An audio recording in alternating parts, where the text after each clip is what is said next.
Meus queridos irmãos e irmãs, caros catequistas, prezados agentes de pastorais da nossa diocese, é com alegria que damos continuidade ao nosso projeto de formação à distância acerca do credo cristão. Nossa fala de hoje será voltada para o 9º artigo do capítulo 3º do Catecismo da Igreja Católica, mais especificamente entre os parágrafos 748 e 810.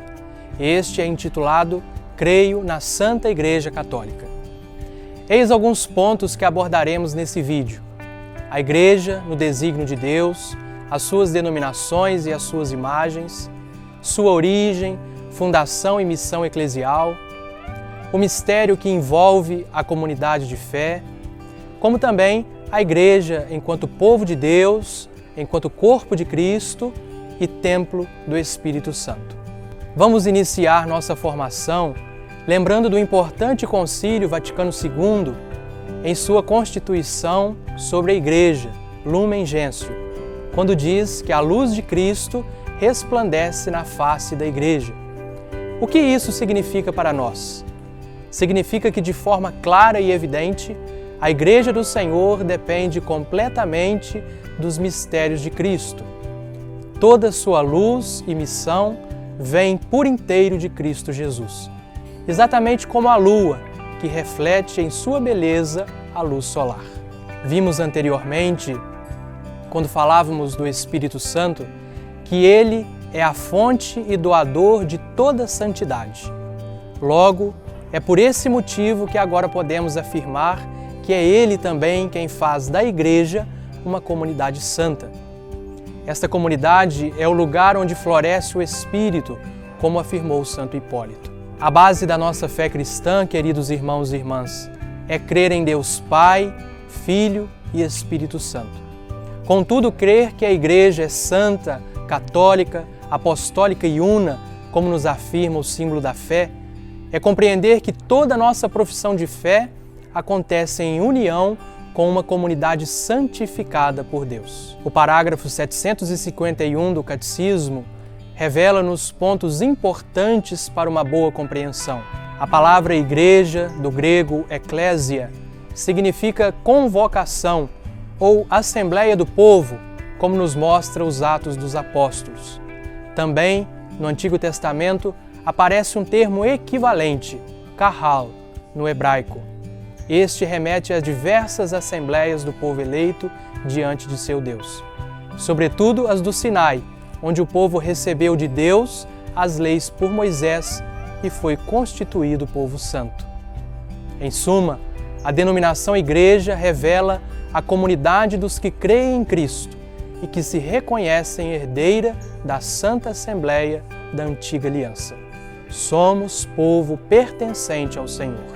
Na Bíblia, encontramos diversas imagens ou símbolos que nos revelam os mistérios inesgotáveis da Igreja. No Antigo Testamento, as imagens nos remetem inteiramente à noção de povo de Deus. Já no Novo Testamento, essas imagens ganham novo sentido pelo fato de Cristo tornar-se cabeça deste povo, que é agora seu corpo místico. Entendemos a Igreja como o redil do qual Cristo é a única e necessária porta. Também como a lavoura ou campo de Deus. Ela foi plantada por Deus mesmo, como vinha eleita e tendo Cristo como fonte de vida e fecundidade. Frequentemente, a Igreja é também chamada de construção de Deus.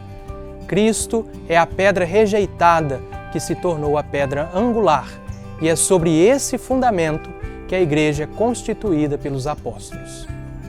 Essa construção recebe diversos nomes: Casa de Deus, Tenda de Deus, Templo Santo, entre outros. É como aquela imagem joanina no livro do Apocalipse, quando olha e vê a Igreja como uma cidade santa, descendo do céu de junto de Deus, adornada como uma esposa enfeitada para seu esposo. é também chamada de Jerusalém Celeste e Nossa Mãe. Quanto à origem da Igreja, nos cabe entender que é um projeto nascido do coração do Pai, que se constitui e se realiza gradualmente ao longo das etapas da história humana, segundo as disposições de Deus. Ela é prefigurada desde a origem do mundo. Afinal, toda a criação acontece em vista da comunhão com a divindade, comunhão esta que acontece pela convocação dos homens em Cristo. E como vimos, esta convocação é a Igreja. Clemente de Alexandria dizia que, assim como a vontade de Deus é um ato e se chama mundo, assim também sua intenção é a salvação dos homens e se chama Igreja. Ela é preparada na antiga aliança desde a vocação e missão abraâmica até os profetas que anunciavam a nova e eterna aliança. Por fim, ela é instituída por Cristo Jesus. A Lumen Gentium afirma no parágrafo 3 o núcleo da missão cristológica, realizar na plenitude dos tempos o plano de salvação do Pai. Por isso a Igreja é inaugurada por Cristo, por meio de sua pregação da Boa Nova, do advento do Reino de Deus prometido nas Escrituras e por meio do cumprimento da vontade de Deus. Ela se constitui como o Reino de Cristo já misteriosamente presente. É assim que entendemos que acolher a palavra de Jesus é acolher o próprio reino. Afinal, este manifesta-se lucidamente aos homens na palavra, nas obras e na pessoa de Jesus. O começo e o crescimento da Igreja são significados pelo sangue e pela água que saíram do lado aberto de Jesus na cruz, pois do lado de Cristo dormindo na cruz é que nasceu o admirável mistério eclesial. Do mesmo modo como Eva foi formada do lado de Adão adormecido, assim a Igreja nasceu do coração transpassado de Cristo morto na cruz, afirma-nos Santo Ambrósio. Ela também é manifestada pelo Espírito Santo, sendo enriquecida com os seus dons para realizar sua missão e observar fielmente seus preceitos de caridade, humildade e abnegação.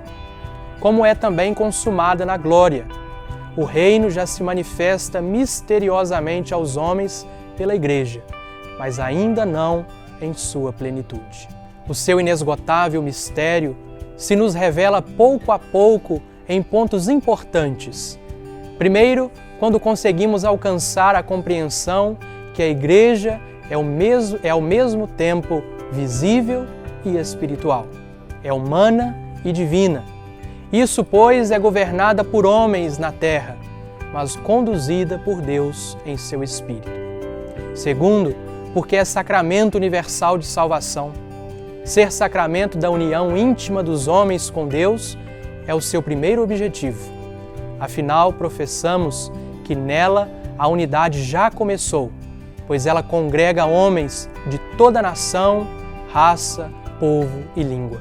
E, ao mesmo tempo, ela é sinal de instrumento da plena realização desta unidade que ainda deve vir na glória.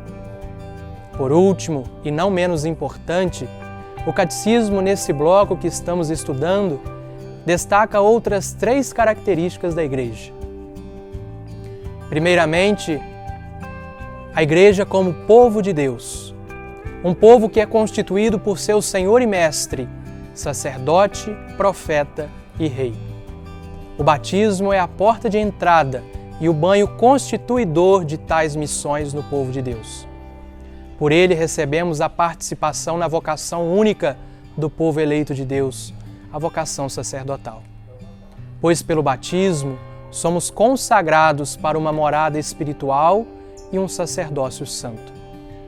Também somos constituídos profetas, pois pela fé nos tornamos testemunhas fiéis de Cristo no mundo. Finalmente, participamos da função régia de Cristo. A realeza do Senhor se dá pela atração de todos os homens a si, por sua morte e ressurreição. Não veio para ser servido, mas para servir e dar sua vida em resgate de muitos. Por isso, para nós cristãos, reinar é servir, sobretudo aos pobres e sofredores. A Igreja é também corpo de Cristo. Vemos nos Evangelhos que desde o início Jesus associou seus discípulos à sua vida, revelou-lhes os mistérios do reino e deu-lhes participar de sua missão de alegria e de sofrimentos. Anuncia uma comunhão misteriosa entre o seu próprio corpo e o nosso. Quem come minha carne e bebe meu sangue, permanece em mim e eu nele. Por isso, comparar a Igreja com o corpo do Senhor clareia uma luz sobre os laços íntimos entre esta Igreja e Cristo.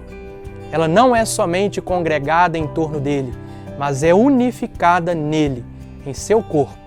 Assim, somos capazes de compreender a necessária unidade entre seus membros. Cristo é constituído cabeça da Igreja, que é o seu corpo. É sua esposa, conforme pregado pelos profetas e anunciado por João Batista. Finalmente, a Igreja é templo do Espírito Santo. A este Espírito de Cristo, em princípio invisível, deve-se atribuir também a união de todas as partes do corpo, tanto entre si como com sua cabeça, pois ele está todo na cabeça, todo no corpo e todo em cada um de seus membros, nos disse o Papa Pio XII. Nos é importante compreender nesse ponto que o Espírito Santo é o princípio de toda ação vital e verdadeiramente salutar na comunidade eclesial. Ele opera de múltiplas maneiras a edificação do corpo inteiro no amor, pela palavra de Deus, pelo batismo, pelos sacramentos, pela graça santificante, pelas virtudes cristãs e, por último, pelos carismas, que tornam os fiéis aptos e prontos a tomarem sobre si os vários trabalhos e ofícios que contribuem para a salvação de todos. Desse modo, encerramos a nossa formação de hoje, amados irmãos e irmãs. Confiemos com fé nossa Igreja a Maria, que é Senhora e Mãe, rogando-lhe sabedoria, luz e fidelidade. Ave Maria, cheia de graça, o Senhor é convosco. Bendita sois vós entre as mulheres, bendito é o fruto do vosso ventre, Jesus. Santa Maria, Mãe de Deus, rogai por nós, pecadores, agora e na hora de nossa morte. Amém. Ó Maria, concebida sem pecado, rogai por nós que recorremos a vós. Em nome do Pai, do Filho, do Espírito Santo. Amém.